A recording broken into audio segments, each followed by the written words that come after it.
ये लोग तो पायनियर्स हैं। सो प्रिय विद्यार्थियों, सम्मानित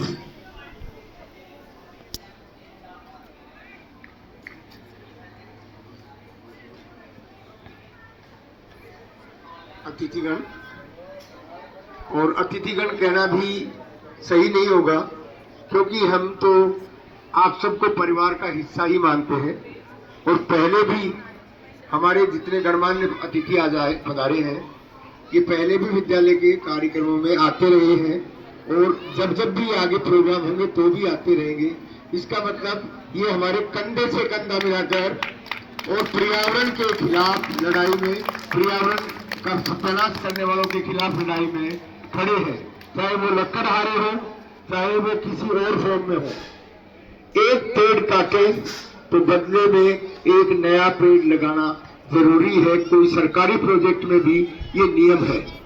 लेकिन हम क्या करते हैं, अपना घर बनाते हैं, प्लॉट खरीदते हैं, उसमें 4 पेड़ लगे हुए हैं, चारों पेड़ों को उड़ा देते हैं और घर बना लेते हैं। तो वो जो आपने घर बनाया है वो पर्यावरण को नुकसान कर रहा है। तो हमें जागरूक रहना है अपने अधिकारों के प्रति। और हमारा अधिकार क्या है? स्वच्छ पर्यावरण। और किसकी जिम्मेदारी है पर्यावरण स्वच्छ आपको देने की? पूरे समाज की जिम्मेदारी है और सर्वोपरि सरकार की जिम्मेदारी है। तो सरकार भी अगर कभी पेड़ काटे तो आप बीच में खड़े हो सकते हैं। मेरे घर के पड़ोस में एक सड़क 100 फीट लंबी थी, सिरसी रोड बोलते हैं उसको। कोर्ट का आदेश आया, सुप्रीम कोर्ट का, कि इसको 160 फीट कर दिया जाए, लेकिन उसमें कुछ पेड़ बीच में आ गए तो पूरी सड़क 160 फीट हो गई, लेकिन उन पेड़ों को हाथ भी नहीं लगाया। आज भी वैसे के वैसे वो खड़े हैं। क्यों? क्योंकि कुछ पर्यावरणविद इस मामले में सीधा कोर्ट में पहुंच गए। उन्होंने कहा साहब ठीक है, आप मकान हटा दीजिए, लेकिन आप पेड़ों को हाथ मत लगाइएगा।